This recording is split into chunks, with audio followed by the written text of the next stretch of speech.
کہ بچوں کو اپنے صاحب ایمان بناؤ، قرآن پڑھاؤ، قرآن پڑھاؤ، بچوں کو اپنے صاحب ایمان بناؤ، قرآن پڑھاؤ، قرآن پڑھاؤ، قرآن ہی جینے کا طریقہ ہے بتاتا، پایا نہ کوئی راز تیرے پڑھنے کا، اور سننے والوں کو افتخار تو دیوانہ بنا دیتا ہے، ہائے کیا خوب ہے انداز تیرے پڑھنے کا۔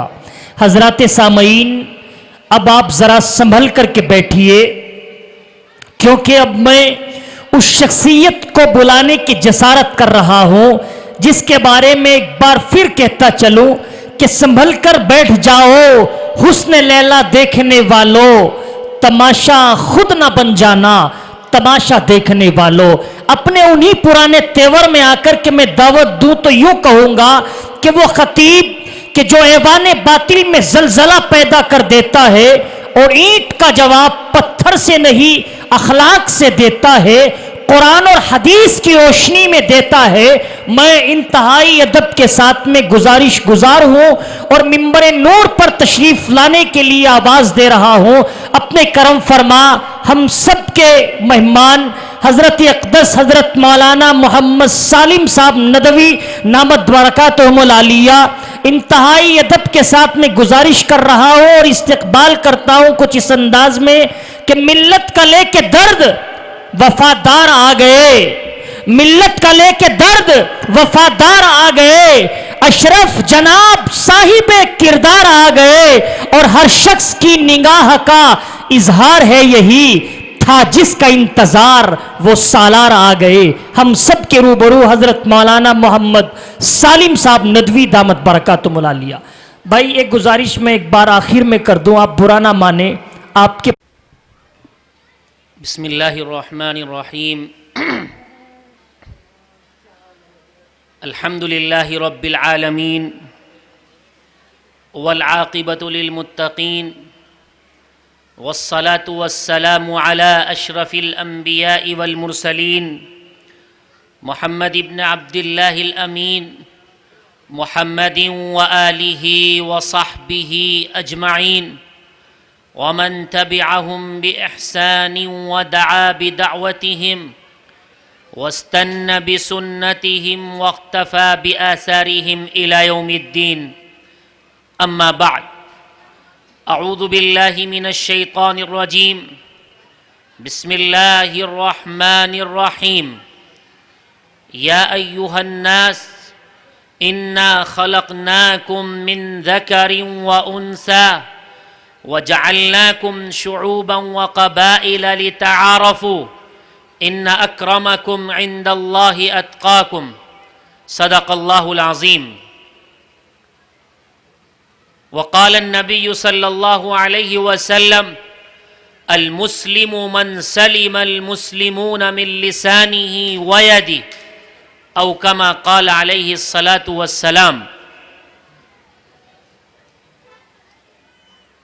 مدرسے کا جلسہ ہے نا، جامعہ فلاح دارین راشدیہ کا یہ سالانہ اجلاس جو آج ایک وسیع و عریض پنڈال کے نیچے بڑے خوبصورت انداز میں منعقد کیا جا رہا ہے، آپ کے اس گاؤں تھل میں پہلی مرتبہ حاضری کی سعادت میسر ہو رہی ہے۔ ہمارے کرم فرما جو ہمارے اناؤنسر ہیں، انہوں نے یہاں یہ ترتیب بنائی، اور قاری داؤد صاحب اتفاق سے نہیں ہیں، انہوں نے یہ ترتیب بنائی آنے کی، پہلی مرتبہ حاضری کا موقع مل رہا ہے۔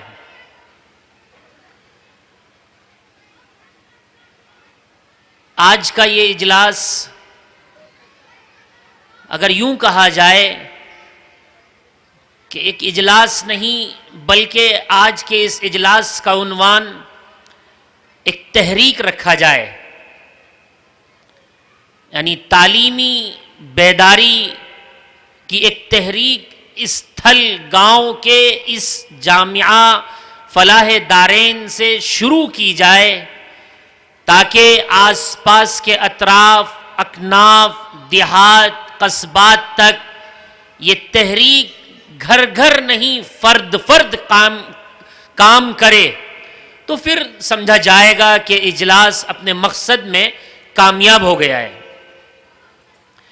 آج کے اس اجلاس میں کوئی میرا بیان نہیں ہے، نہ تقریر ہے، نہ وعظ ہے، نہ نصیحت ہے، بس تحریک کا ایک ڈھانچہ آپ کے سامنے رکھیں گے کہ ایک ایسی آواز اس اجلاس سے اٹھائی جائے تاکہ ہر عاقل، بالغ، مرد، عورت، امیر، غریب، دیہاتی، شہری، کسی بھی کونے میں، کسی بھی خطے میں رہنے والا ہے، وہ دین سے اور دین کی باتوں سے دور نہ رہے، اور تحریک کی جو بنیاد ہے، اس کی جو اساس ہے، اس کا جو اصل فاؤنڈیشن ہے، وہ ہمارے 3.5 سال کے بچے ہیں جو اسکول میں نرسری کی، LKG کی، UKG کی نظر کر دیے جاتے ہیں۔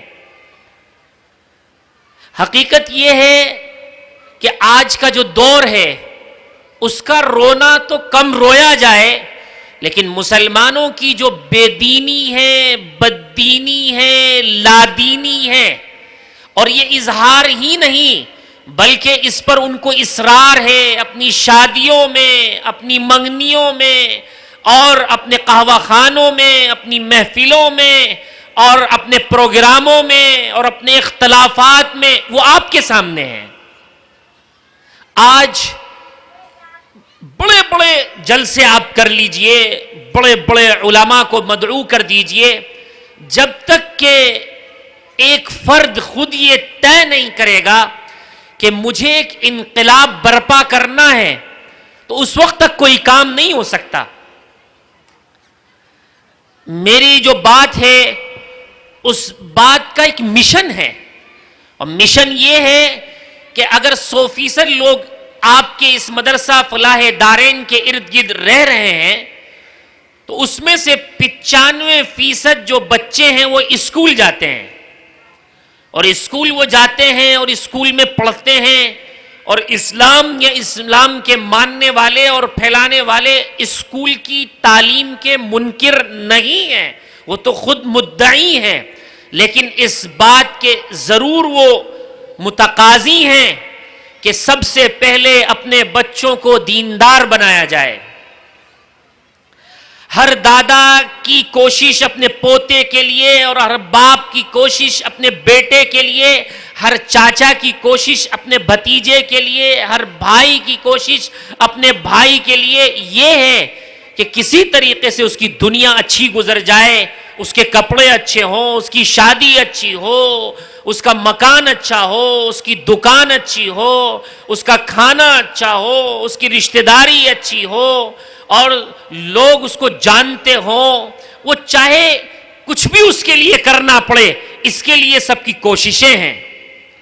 ایک طرف تو یہ ہے، اور دوسری طرف یہ ہے کہ حضرت یعقوب علیہ السلام نے اپنے سارے کنبے کو جمع کیا اور یہ اعلان کیا کہ ما تعبدون من بعدی، بتاؤ تم میرے مرنے کے بعد کس کی عبادت کرو گے۔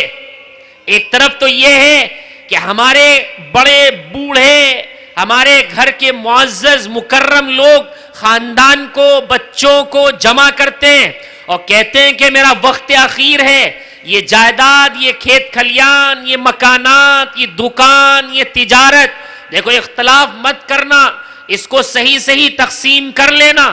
اور دوسری طرف یہ ہے کہ حضرت یعقوب علیہ السلام جو بے شمار چیزوں کے مالک بھی ہیں، لیکن اس کے باوجود بھی یہ کہہ رہے ہیں ما تعبدون من بعدی، تو میرے مرنے کے بعد کس کی عبادت کرو گے؟ ان کو فکر عبادت کی ہے کہ ایسا نہ ہو کہ میرے مرنے کے بعد میرا کنبہ، میرا خاندان، میری اولاد وہ ملحد ہو جائے، وہ غیر مہذب ہو جائے، غیر دیندار ہو جائے، اس کے ایمان کو کوئی خرید نہ لے۔ وہاں تو یہ فکر ہے، اور یہاں فکر یہ ہے کہ کہیں سلطنت نہ لٹ جائے، زمین جائیداد نہ لٹ جائے، جھگڑے نہ ہو جائیں. تو بتائیے بات کہاں سے اور کہاں چلی گئی؟ آج کا یہ اجلاس تعلیمی بیداری کی ایک تحریک ہے کہ ہم یہ طے کر کے اٹھیں کہ انشاءاللہ ہم ایک تعلیم کی آواز کو لے کر کے جائیں گے، ایک تعلیمی مشن کو لے کے جائیں گے، ایک تعلیمی فکر کو لے کے جائیں گے. یہ فکری بات ہے. بات یہ ہے کہ 100% ہمارے بچے نہیں تو کم سے کم 90% بچے اسکول جاتے ہیں، اور اسکول سے آنے کے بعد ٹیوشن جاتے ہیں، اور 3 بجے سے لے کر 4 بجے تک یا 2 بجے سے لے کر 4 بجے تک اذان ہوتی ہے عصر کی، ہمارے بچے وہاں آتے ہیں مسجد میں، اور مسجد میں ایک بیچارہ نحیف الجسم امام ہوتا ہے، 100-150 بچے اس کے پاس پڑھنے کے لیے آتے ہیں کہ نہیں آتے ہیں؟ اب 1 گھنٹے میں 60 منٹ ہوتی ہیں، اور 2 گھنٹے میں 120 منٹ ہوتی ہیں، اور بالکل کم سے کم 100 بچے اس کے پاس ہوتے ہیں. بتائیے ایک بچے کو 1 منٹ کچھ سیکنڈ اس کے حصے میں آ رہی ہیں، کیسے وہ پڑھا لے گا؟ کیسے وہ کلمہ سکھائے گا؟ کیسے وہ قرآن سکھائیں گے؟ کیسے وہ حدیث سکھائیں گے؟ کیسے وہ فقہ سکھائیں گے؟ کیسے وہ ان کو دین کی باتیں بتائیں گے؟ ایک بچے کے لیے کم از کم 1 گھنٹے کی تعلیم کی ضرورت ہے. 24 گھنٹے میں کم از کم 1 گھنٹہ اس کو تعلیم دی جائے. تقریباً 20 سے 30 منٹ اسے قرآن کی تعلیم دی جائے، 10 منٹ اسے کلمے کی تعلیم دی جائے، 10 منٹ اسے حدیث یاد کروائی جائے، اور 10 منٹ اسے حلال و حرام کی چیزیں سکھائی جائے، ادب سکھایا جائے، تمیز سکھائی جائے، اسلامک نظام سکھایا جائے، قرآن کی باتیں اس کو سکھائی جائیں. یہ کیسے ممکن ہو سکتا ہے؟ اس کے لیے ایک پلان تیار کرنا پڑے گا، ایک نظام تیار کرنا پڑے گا. ہمیں بچوں کی شفٹیں لگانی پڑیں گی. جو سب سے چھوٹا سائز ہے، جو 3.5 سال، 4 سال، 5 سال، 6 سال کا بچہ ہے، ہمارے ہندوستان کے قانون کے مطابق 6 سال کا بچہ ہی فرسٹ کلاس میں جا سکتا ہے اسکول کے اندر، اس سے پہلے نہیں جا سکتا، بعد میں تو جا سکتا ہے.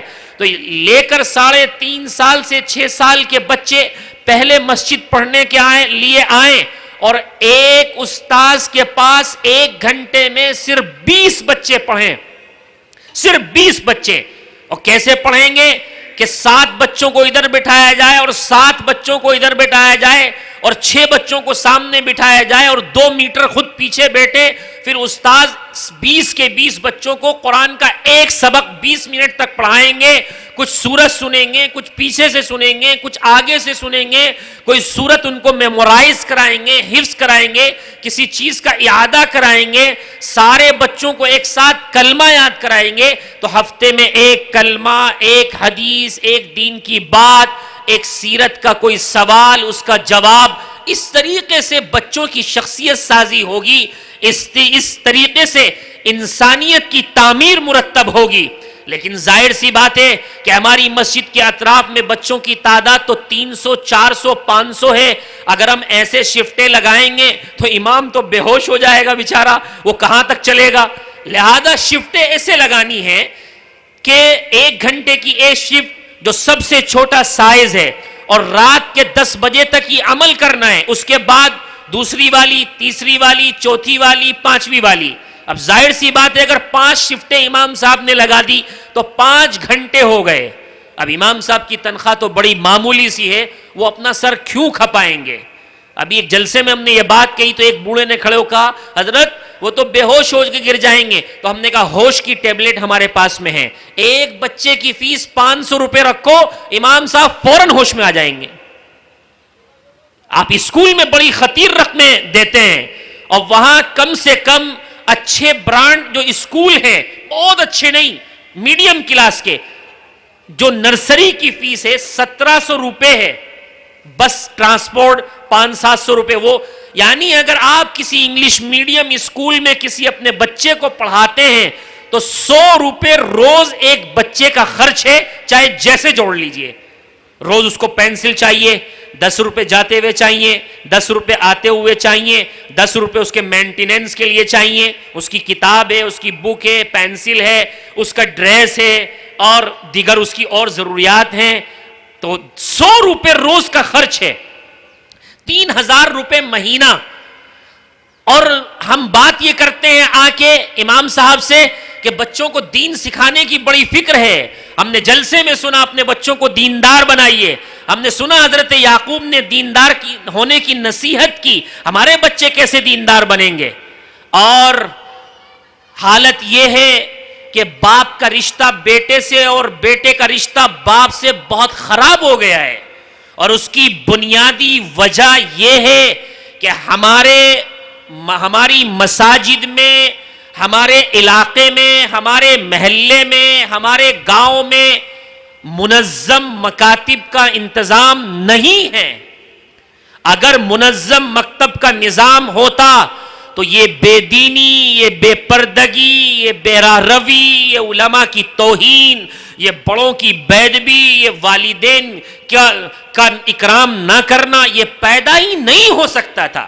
بے شک.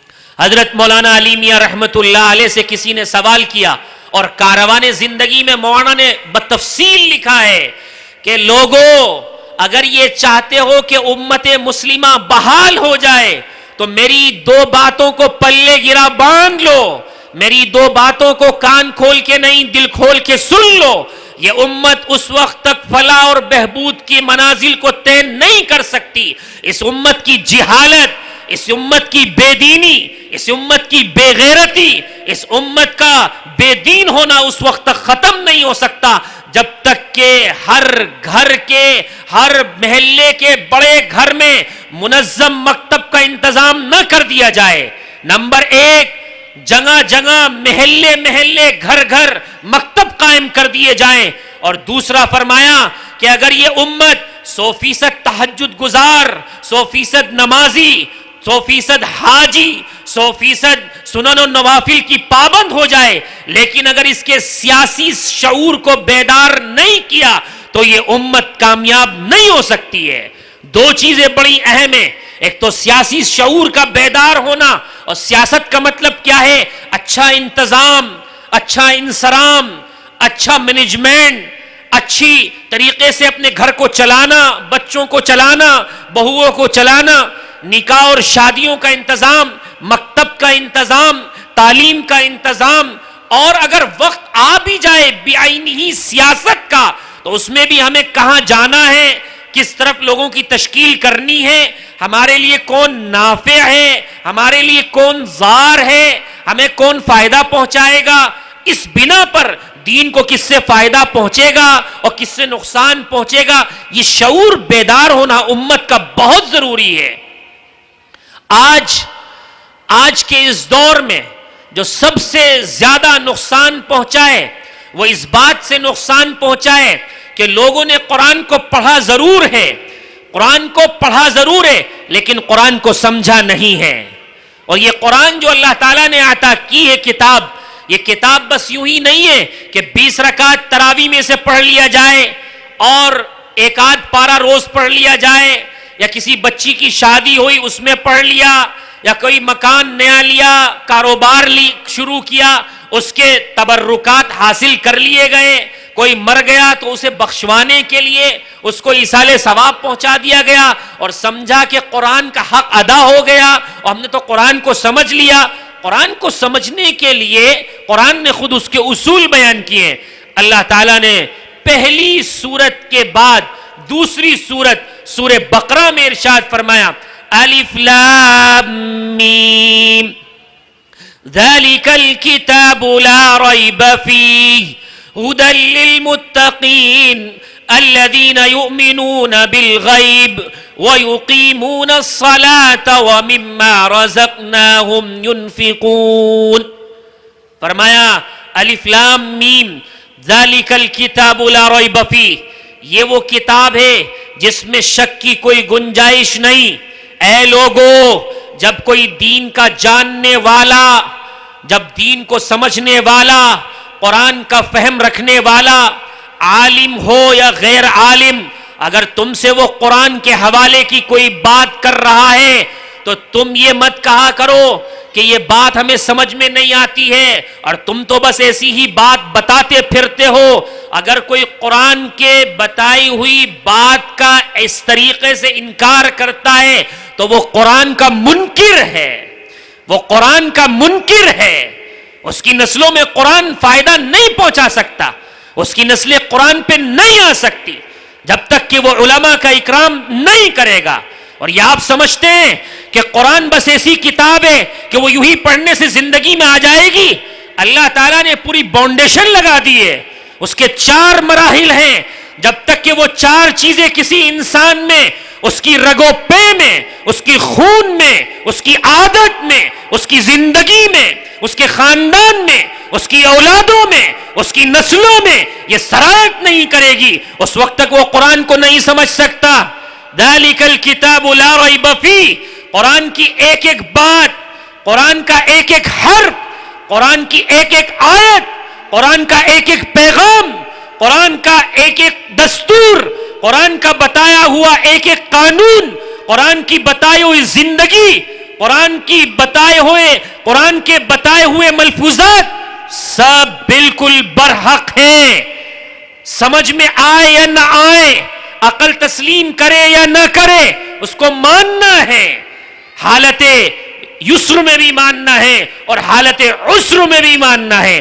کیسے بھی حالات ہوں, کتنے بھی خطرناک حالات سامنے آ جائیں, اگر ہم جم جائیں گے اور قرآن کے پیغام کو سمجھیں گے تو قرآن ہماری زندگی میں اتر جائے گا اور تاریکیاں چھٹ جائیں گی. اللہ رب العزت نے ارشاد فرمایا قرآن میں, الف لام میم ذالک الکتاب لا ریب فیہ ھدی للمتقین. فرمایا اس قرآن کو صرف متقی سمجھ سکتا ہے, اسی کی زندگی میں یہ اتر سکتا ہے جو اللہ سے ڈرتا ہو. رات کے سناٹے اور دن کے اجالوں میں, تنہائیوں میں, خلوتوں میں اور جلوتوں میں, محفلوں میں اور کھیت کھلیانوں میں جو اللہ سے ڈرتا ہو وہ متقی ہوتا ہے اور وہ قرآن کو سمجھ سکتا ہے. یہ قرآن کا اسلوب ہے. پورے قرآن کو پڑھ جائیے, جہاں پر بھی اللہ تعالیٰ نے تقوی کا مطالبہ کیا ہے وہیں تقوی آنے کے تمام مراحل کو اللہ نے تفصیل سے بیان کیا ہے. متقی کون ہے, متقی کیسے ہوگا, متقی کی علامت کیا ہوگی؟ کیا وہ اونچا پیجامہ, نیچا کرتا اور وہ صاحب ایک جبہ قبہ دستار باندھ لے وہ کیا متقی ہو جائے گا؟ نہیں. فرمایا ذالک الکتاب لا ریب فیہ ھدی للمتقین الذین یؤمنون بالغیب. متقی کی پہلی صفت یہ ہوگی کہ وہ غیب کی چیزوں پر ایمان رکھتا ہوگا. آمنت باللہ وملائکتہ وکتبہ ورسلہ والیوم الآخر والقدر خیرہ وشرہ من اللہ تعالی والبعث بعد الموت. اللہ پر, اس کی ذات پر, اس کی صفات پر, نبیوں پر, جنت پر, جہنم پر, قبر پر, حشر پر, جو کچھ بھی ہمیں بتایا گیا ہے, جو ہم نہ دیکھ سکتے ہیں, نہ دیکھنے کی تاب رکھتے ہیں, نہ صلاحیت رکھتے ہیں, ان ساری چیزوں پر اللہ کی ذات پر پورا 100% یقین رکھنا یہ متقی کی سب سے پہلی صفت ہے. ھدی للمتقین الذین یؤمنون بالغیب ویقیمون الصلاۃ. جو قرآن کو سمجھنا چاہتے ہیں انہیں متقی بننا ہے, اور متقی کی پہلی صفت یہ ہے کہ وہ غیب کی چیزوں پر ایمان رکھتا ہے, اور دوسری صفت اس کی یہ ہے کہ وہ نماز کو قائم کرتا ہے. آج امت نے سارے کام کیے ہیں, سارے کام کر رہی ہے, لیکن امت نے نماز کو بالکل چھوڑ دیا ہے, نماز کو سرسری لے لیا ہے. اسی لیے قرآن کی تعبیر ہے وَيُقِيمُونَ الصَّلَاةَ, نماز کو قائم کرنا اور نماز کا پڑھنا 2 چیزیں ہیں. اچھی حالت میں ہے, صحت کی حالت میں ہے, وقت ہے, گھر میں موجود ہے, نماز پڑھ لی. حالت سفر میں ہے, حالت بیماری میں ہے, کھیت کھلیان میں ہے, دور نماز چھوڑ دی.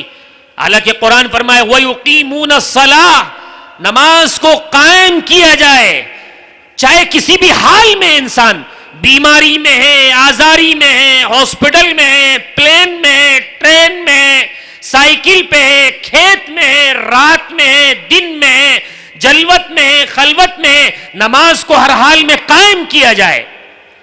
اور جو نماز قائم نہیں کرتے ہیں اس کے بارے میں بڑی سخت وعیدیں بیان کی ہیں. فرمایا ھدی للمتقین الذین یؤمنون بالغیب ویقیمون الصلاة ومما رزقناہم ینفقون. اور تیسری صفت یہ ہے کہ جو کچھ اللہ نے ان کو عطا کیا ہے وہ اللہ کے راستے میں خرچ کرتے ہیں. تو متقی جو قرآن کو سمجھنا چاہتے ہیں ان کے لیے ان باتوں کا عمل کرنا بے حد ضروری ہے کہ نماز کو ہر حال میں قائم کیا جائے گا.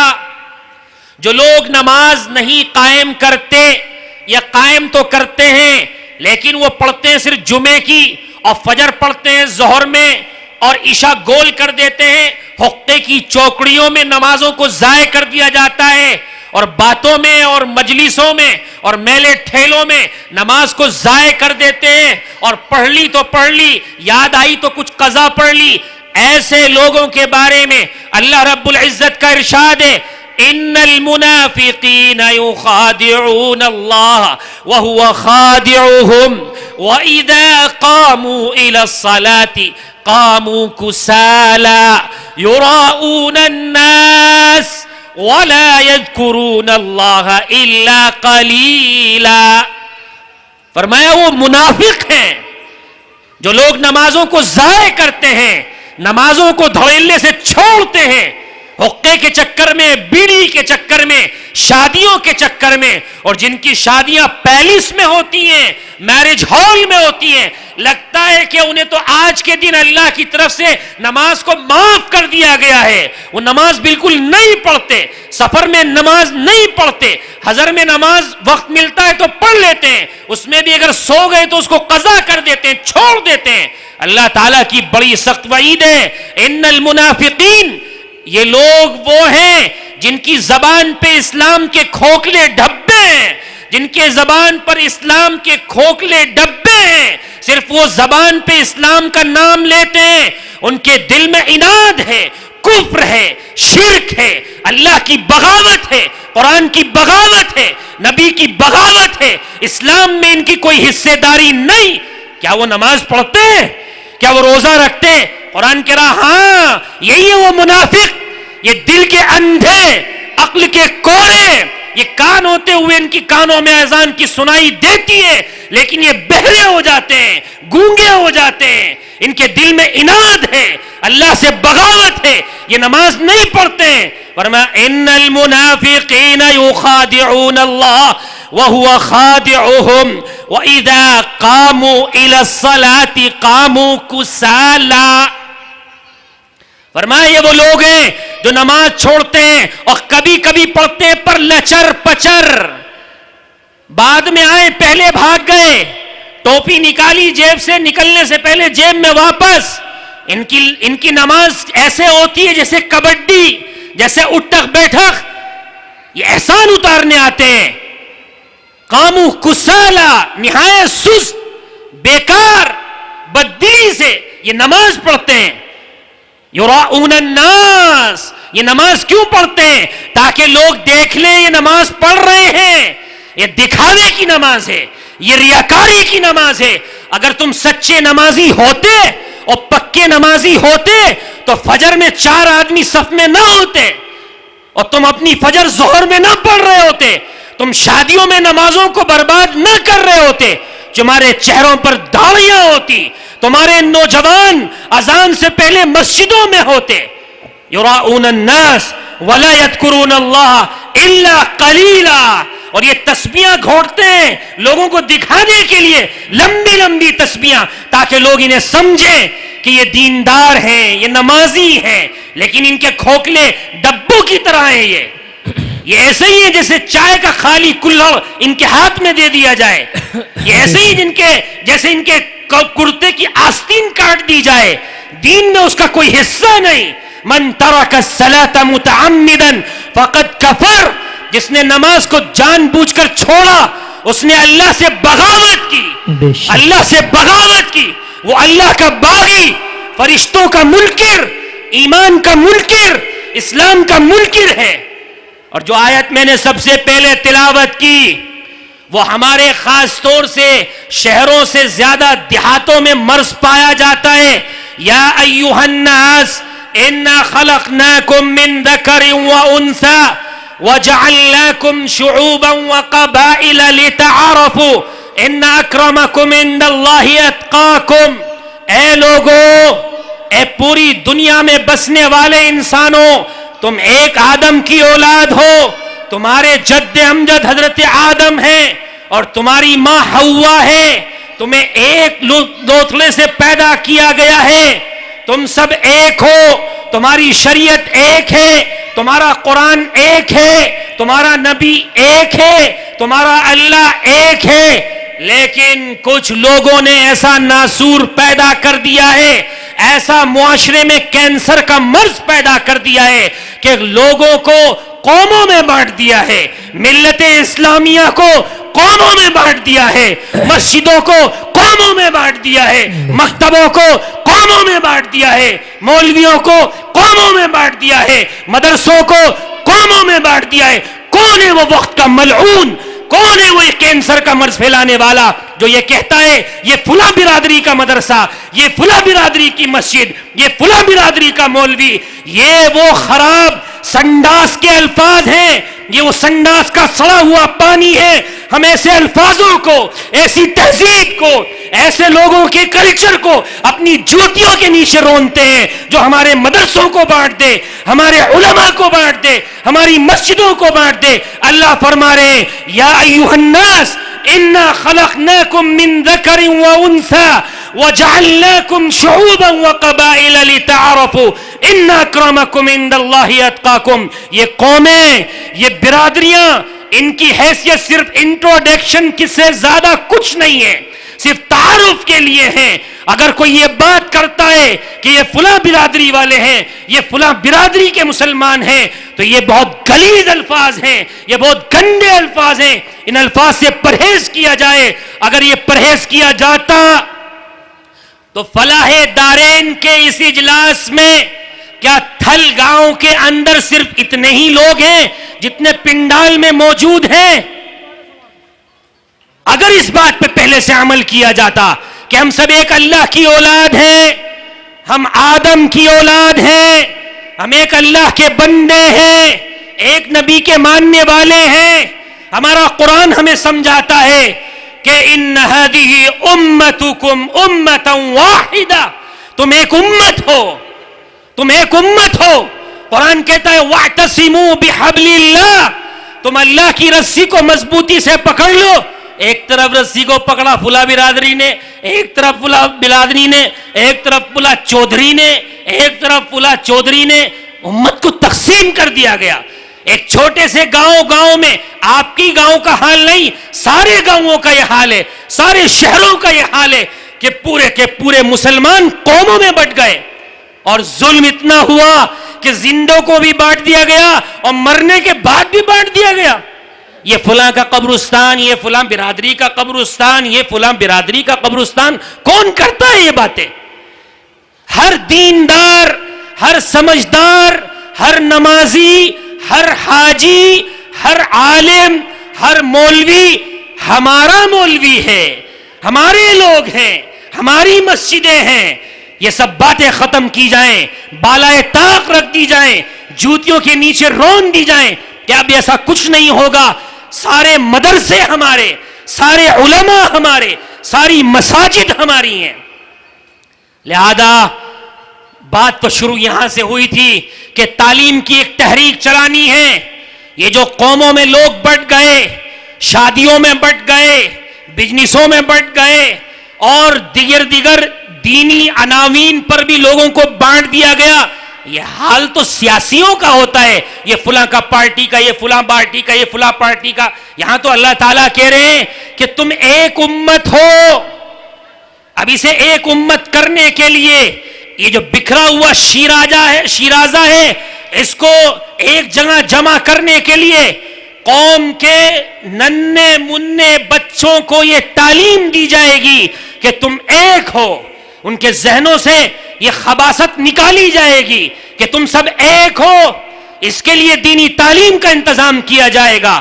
اور یاد رکھو تم ان دیندار مدارس میں پڑھنے پڑھانے والوں کو، مسجد اور مکتب چلانے والوں کو حقیر سمجھتے ہو؟ حقیر مت سمجھو.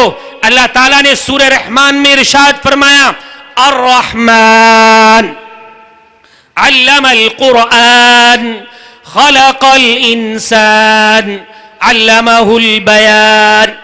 سب سے پہلے معلم قرآن، سب سے پہلے ماسٹر، سب سے پہلے استاذ، سب سے پہلے علم کے سفر کو طے کرانے والے کون ہیں؟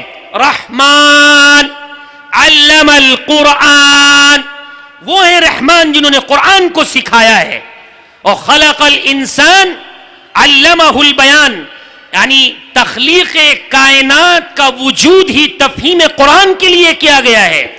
جو لوگ، جو اساتذہ، جو حفاظ، جو قراء، جو ائمہ، جو علماء آپ کے بچوں کو الف با تا لا الہ الا اللہ سکھا رہے ہیں، آپ ان کو پیسے تو دیتے ہیں، لیکن اگر ان کی جوتیاں اٹھا کے سر پہ رکھ لیں تو آپ ان کے سکھائے ہوئے حرف کا بدلہ ادا نہیں کر سکتے.